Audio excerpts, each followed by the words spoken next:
Electrochemistry से related ये second video lecture है और इस सेकेंड वीडियो लेक्चर में हम लोग डिफरेंट टाइप के कंडक्टेंस या कंडक्टिविटी की बात करेंगे।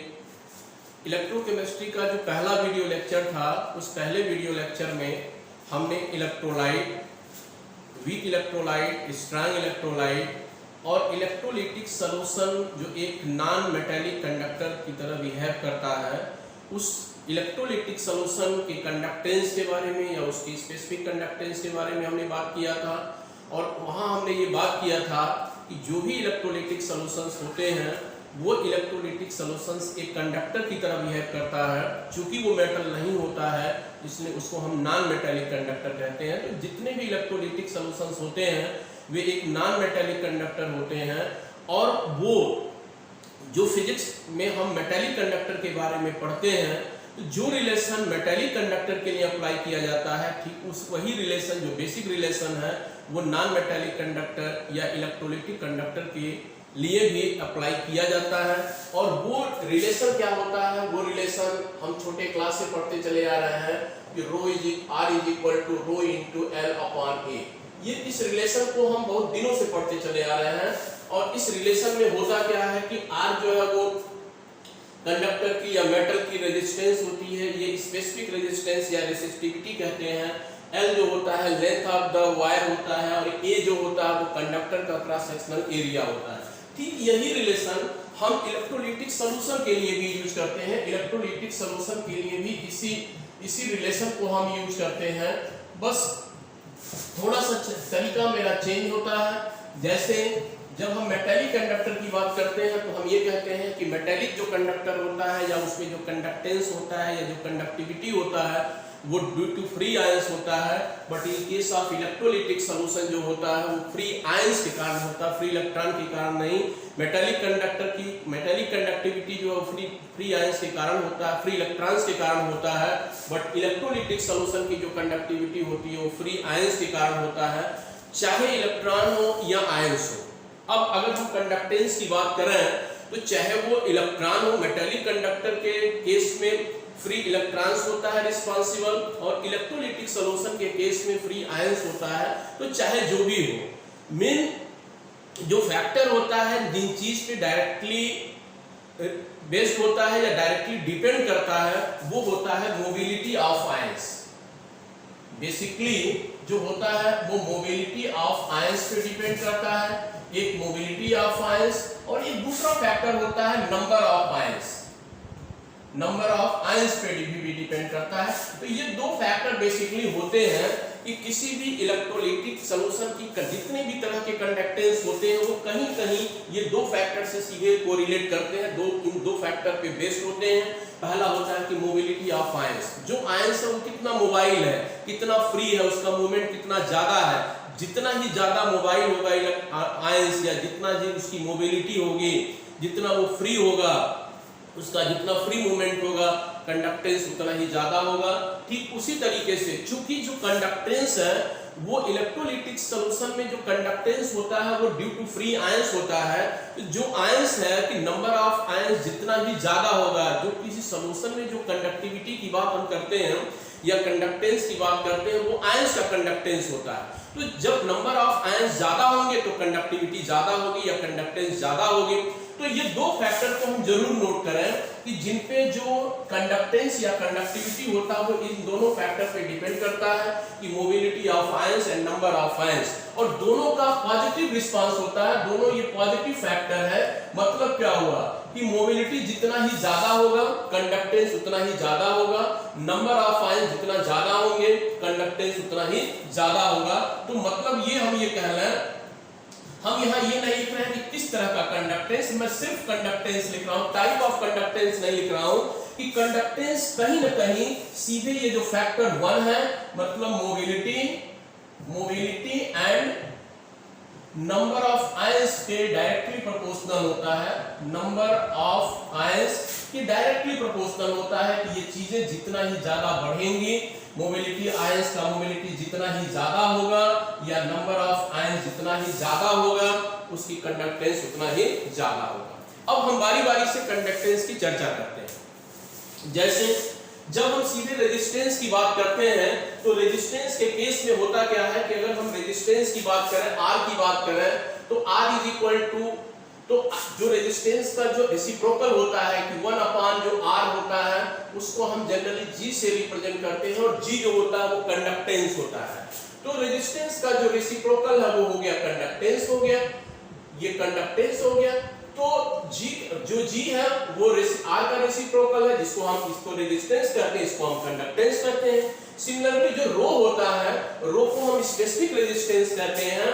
तो यहाँ 1 अपान रो को हम कह देते हैं, एक नया नोटेशन होता है K, या इसको कप्पा बोलते हैं, कप्पा बोलते हैं, K के जैसा ही बनाते हैं। और इस चीज को चूंकि इसका मतलब होता है स्पेसिफिक रेजिस्टेंस होता है, तो इसका जो रेसिप्रोकल होगा उसका होगा वो होगा स्पेसिफिक रेजिस्टेंस, स्पेसिफिक कंडक्टेंस होगा।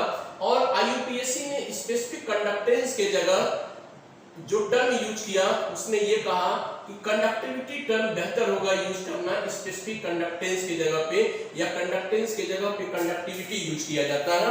तो ये जो 1 अपान रो है या K को हम कंडक्टिविटी या स्पेसिफिक रेजिस्टेंस कहते हैं।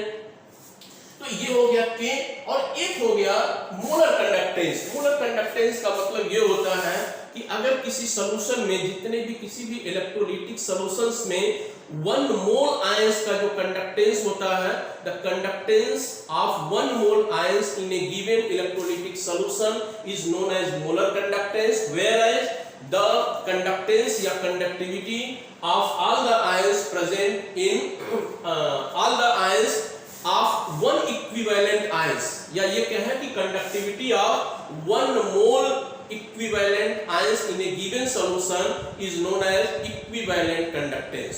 तो हम इस तरीके से हमने जितने भी तरह के कंडक्टेंस की बात किया, यहां मैं इसको लिखता हूं कि ये 4 तरह के कंडक्टेंस की बात हमने किया, और हमने ये कहा कि जितने भी तरह के कंडक्टेंस या कंडक्टिविटी होती है वो number of ions in given electrolytic solution and mobility of ions पे डिपेंड करता है। हालांकि ये दोनों फैक्टर एक दूसरे के विरोधी हैं, जब हम एक्सप्लेन कर लेंगे तो ये पाएंगे कि ये एक दूसरे के विरोधी हैं, फिर भी हम उसको एक्सप्लेन करेंगे कि ये कैसे होता है।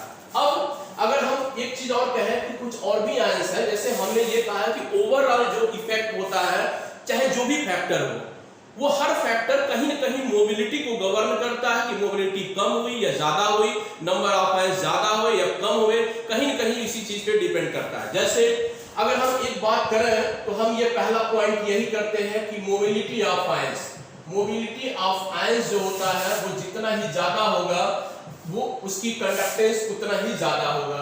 अब ये इस चीज को ये मोबिलिटी ऑफ आयंस किन-किन फैक्टर्स पे डिपेंड करता है, उसके लिए जैसे हम पहला पॉइंट ये लिख लें कि concentration of solution, concentration of solution, जिस सॉल्यूशन की कंडक्टिविटी की बात हो रही है उस सॉल्यूशन का कंसंट्रेशन कितना है। तो अगर हम कंसंट्रेशन को C से रिप्रेजेंट करें तो C की वैल्यू जितना ही कम होगा, ये जो कंडक्टिविटी होती है उतना ही ज्यादा होगा। अब रीजन क्या है, कंडक्टिविटी उतना ही ज्यादा होगा, कंसंट्रेशन जितना कम होगा कंडक्टिविटी उतना ही ज्यादा होगा। हम कंडक्टिविटी कंसंट्रेशन कम है, इस चीज को हम दूसरे तरीके से भी लिख सकते हैं, डाइल्यूशन जितना ही ज्यादा होगा, डाइल्यूशन जितना ही ज्यादा होगा कंसंट्रेशन उतना ही कम होगा, कंडक्टिविटी उतना ही ज्यादा होगा। रीजन क्या है, रीजन ये है कि बेसिकली ये जो फैक्टर होता है कि मोबिलिटी का या ये जो डाइल्यूशन का जो इफेक्ट होता है, ये बेसिकली हम वीक इलेक्ट्रोलाइटिक सॉल्यूशंस के लिए करते हैं। जैसा कि हमें याद होगा कि 11th क्लास की हम केमिस्ट्री में पढ़ते हैं, ओस्टवाल्ड डाइल्यूशन लॉ पढ़ते हैं, और ओस्टवाल्ड डाइल्यूशन लॉ में क्या था कि ओस्टवाल्ड डाइल्यूशन लॉ का जो सीधा रिलेशन था वो यही था कि जो डिग्री ऑफ डिसोसिएशन होता है, degree of dissociation is directly proportional to dilution. मतलब क्या था, ये उसका जो रिजल्ट था वो यही था। इसका मतलब ये था कि किसी भी वीक इलेक्ट्रोलाइट का डाइल्यूशन जितना ही बढ़ाते हैं या जिस कंसंट्रेशन को कम करना या डाइल्यूशन को बढ़ाना मतलब एक ही है। तो हम डाइल्यूशन जितना ही बढ़ाते हैं या जितना ही सॉल्यूशन को डाइल्यूट करते हैं, जब हम सॉल्यूशन को डाइल्यूट करते हैं तो उसका डिग्री ऑफ डिसोसिएशन उतना ही ज्यादा होता है। और जब डिग्री ऑफ डिसोसिएशन ज्यादा होता है तो कंडक्टिविटी कहीं कहीं ज्यादा होता है। अब इस चीज को हम ऐसे भी कर सकते हैं, जैसे हमने ये बोला कि मोबिलिटी ऑफ आयंस या नंबर ऑफ आयंस या नंबर ऑफ आयंस, भी दोनों को हम ये चीज देख लें तो जब जितना ही ज्यादा डिग्री ऑफ डाइल्यूशन जितना ही ज्यादा होगा, डिग्री ऑफ डिसोसिएशन उतना ही ज्यादा होगा। जब डिग्री ऑफ डिसोसिएशन ज्यादा होगा तो नंबर ऑफ आयंस उतना ही ज्यादा होगा। तो नंबर ऑफ आयंस जब ज्यादा होगा तो कंडक्टिविटी ज्यादा होगा। इसलिए एक लाइन में ये है कि विद इंक्रीज इन डाइल्यूशन और with decrease in concentration conductivity increases. Point number 2, हम टेम्परेचर को ले लेते हैं कि टेम्परेचर का क्या रिलेशन होता है या टेम्परेचर का क्या इफेक्ट होता है। तो हमें ये पता है कि चाहे जो भी सिस्टम हो, हम एक चीज पढ़ते हैं कि टेम्परेचर जब इंक्रीज करता है तो एक्सपेंशन ज्यादा होता है, एक्सपेंड करता है, कोई भी चाहे वो सॉलिड हो, लिक्विड हो या गैस हो। तो जब ये सारी चीजें बढ़ती हैं तो जब हम टेम्परेचर को बढ़ाएंगे, तो होगा क्या कि ओवरऑल जो सॉल्यूशन का वॉल्यूम पे इसका इफेक्ट क्या होगा, पॉजिटिव इफेक्ट होगा, वॉल्यूम बढ़ेगा।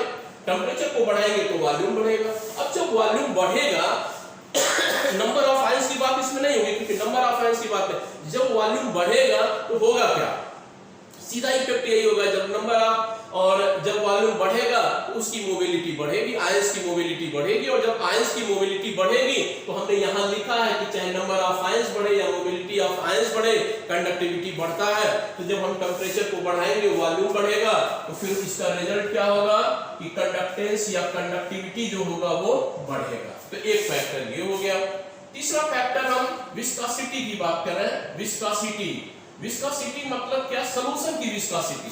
सॉल्यूशन की विस्कोसिटी मतलब क्या होता है कि जैसे हमने ये पढ़ाया है कि अगर कोई सॉल्वेंट, जिस सॉल्वेंट में, जैसे हमने इलेक्ट्रोलाइटिक सॉल्यूशन की जब हम बात करते हैं तो इसका मतलब उस गिवन इलेक्ट्रोलाइट को किसी एक प्रॉपर सॉल्वेंट में डिसॉल्व किया गया है, इलेक्ट्रोलाइट को किसी डिसॉल्व में घोला गया है, उसका सॉल्यूशन बनाया गया है।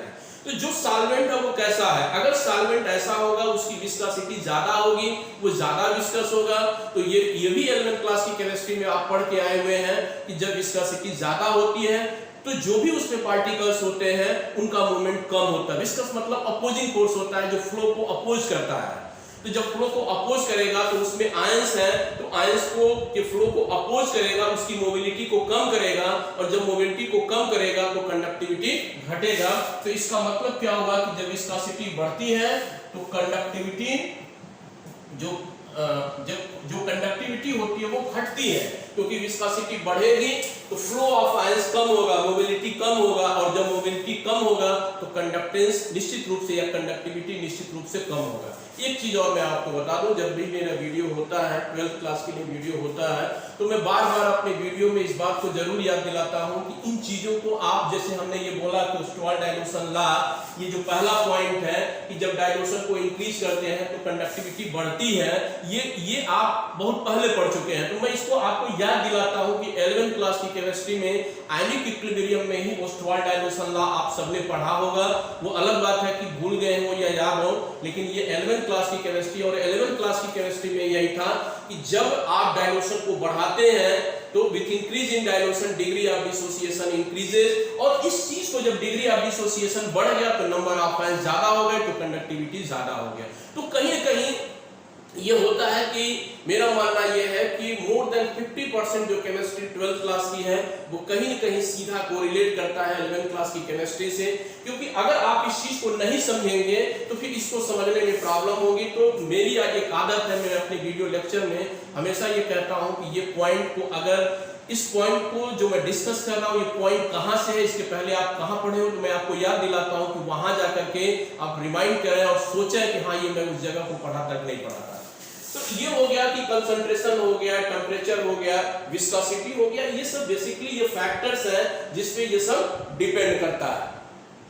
इसके अलावा और भी बहुत सारे फैक्टर्स हैं, और कुल मिला के जिस भी बुक्स में या जहां भी आप पढ़ते हैं सारे फैक्टर्स को आपको कोरिलेट करना है नंबर ऑफ आयंस से, और आपको मोबिलिटी से कैलकुलेट करना है और आप उसको अगर कैलकुलेट कर पाते हैं, और चूंकि जो कोरिलेट करने का काम है वो पीछे की क्लास में आपको मिलेगा, चाहे वो 9th की क्लास में आप पढ़े हो केमिस्ट्री, या 10th में पढ़े हो, या 11th क्लास की केमिस्ट्री में पढ़े हो, तो जो फैक्टर्स आप पढ़ेंगे उस फैक्टर का इफेक्ट क्या है मोबिलिटी पे या नंबर ऑफ आयंस पे, वो इस क्लास की चीज नहीं है, 12th क्लास की केमिस्ट्री का पार्ट नहीं है, बल्कि आप इसके पहले की जो केमिस्ट्री पढ़ चुके हैं वो कहीं न कहीं उससे कोरिलेट है। तो आप कोरिलेट करना सीखिए कि फैक्टर्स को। मैं अब आता हूं इसको, इन चीजों को हटा करके मैं और आगे आता हूं कि इन चीजों का डायरेक्ट रिलेशन क्या होता है। अब मैं यहां ये बोलूं कि जैसे कंडक्टेंस है, जो G होता है वो डायरेक्टली डायल्यूशन के डायरेक्टली प्रोपोर्शनल होता है, जो कंडक्टेंस होता है वो डायल्यूशन के डायरेक्टली प्रोपोर्शनल होता है, मतलब G बढ़ेगा कब, जब डायल्यूशन को आप बढ़ाएंगे, पहला पॉइंट हो गया। दूसरा पॉइंट है स्पेसिफिक कंडक्टेंस। स्पेसिफिक कंडक्टेंस के बारे में एक चीज है कि स्पेसिफिक जो कंडक्टेंस होता है, जो दूसरा है जिसको हम कप्पा ये बोल रहे हैं, और कप्पा से जो कप्पा होता है उससे स्पेसिफिक कंडक्टेंस को का मतलब होता है स्पेसिफिक कंडक्टेंस। तो जो स्पेसिफिक कंडक्टेंस होता है बेसिकली ये डायरेक्टली प्रोपोर्शनल होता है नंबर, केवल इसके केस में है कि नंबर ऑफ आयंस पर यूनिट वॉल्यूम, ये स्पेसिफिक है, इसका नाम ही है स्पेसिफिक है ये। तो ये डिपेंड करता है बेसिकली, जो स्पेसिफिक कंडक्टेंस है वो डिपेंड करता है नंबर ऑफ आयंस पर यूनिट वॉल्यूम। तो जब आप डायल्यूशन को बढ़ाएंगे, सपोज करिए कि पहले 1 लीटर सॉल्यूशन है, कुछ उसमें स्पेसिफिक नंबर है, कुछ एक फिक्स्ड नंबर में आयंस हैं, जब आप बढ़ाएंगे तो होता क्या है कि वॉल्यूम को जब बढ़ाते हैं तो नंबर ऑफ आयंस जो होता है वो घट जाएगा पर यूनिट वॉल्यूम। और यही रीजन है कि जो ये कप्पा होता है वो क्या होता है, इनवर्सली प्रोपोर्शनल टू डायल्यूशन होता है। इनवर्सली प्रोपोर्शनल टू डायल्यूशन होता है कि जब आप डायल्यूशन को बढ़ाते हैं तो कप्पा जो बढ़ता है या स्पेसिफिक कंडक्टेंस बढ़ता है। इसके अलावा तीसरे पॉइंट पे हम चलते हैं, मोलर कंडक्टिविटी की बात करते हैं। तो मोलर कंडक्टिविटी की बात करते हैं, और फिर मैं याद दिलाऊं कि मोल कहीं आपको मिलेगा मोलर कंडक्टेंस, कहीं मिलेगा मोलर कंडक्टिविटी, तो आपको कहीं भी किसी भी तरह का कोई शक नहीं पालना, कोई डाउट नहीं होना चाहिए कि इसी कंडक्टेंस को ही IUPAC ने कंडक्टिविटी के रूप में लिखा। और मोलर कंडक्टिविटी का मतलब ये होता है कि conductivity of 1 mole ions in a given solution, किसी गिवन सॉल्यूशन में 1 मोल आयंस की जो कंडक्टिविटी होती है उसी को मोलर कंडक्टिविटी कहते हैं। और मोलर कंडक्टिविटी का एक डायरेक्ट फार्मूला आप लिखे हैं, लैम्डा m = 1000। ये आप याद कर लें, याद करने से न्यूमेरिकल्स को आपको करने में आसानी होगी। तो ये एक डायरेक्ट रिलेशन है कि मोलर कंडक्टिविटी को जब आप डिफाइन करते हैं तो आप कहते हैं कि conductivity of 1 mole ions in a given solution, और इसको अगर आप कोरिलेट करते हैं मोलरिटी के साथ तो delta m = 1000 K/m, where m is the molarity। m जो होता है वो मोलरिटी होता है, और ये पता है कि कप्पा क्या है, कप्पा जो है स्पेसिफिक कंडक्टेंस है। तो molar conductivity is the conductivity of 1 mole ions in a given solution. एक मोल आयंस में एक मोल जो 1 मोल आयंस की जो कंडक्टिविटी होती है किसी गिवन सॉल्यूशन में, उसी को हम कहते हैं मोलर कंडक्टिविटी कहते हैं। अगला पॉइंट हम चलते हैं, अगले पॉइंट की बात हम करें इक्विवेलेंट कंडक्टिविटी। इक्विवेलेंट कंडक्टिविटी की बात करें तो इसका मतलब ये हो जाएगा, इक्विवेलेंट कंडक्टिविटी की बात हो जाएगी, इसका मतलब ये हो जाएगा कि कंडक्टिविटी ऑफ one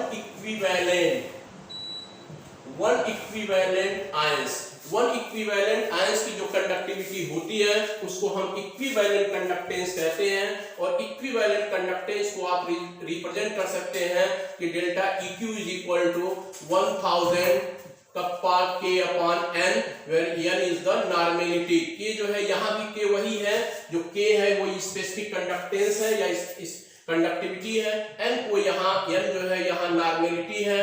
तो इस तरीके से हमने सबका फार्मूला लिखा, चूंकि स्पेसिफिक कंडक्टेंस और स्पेसिफिक कंडक्टेंस के बारे में रिलेशन हम पहले ही लिख चुके हुए हैं।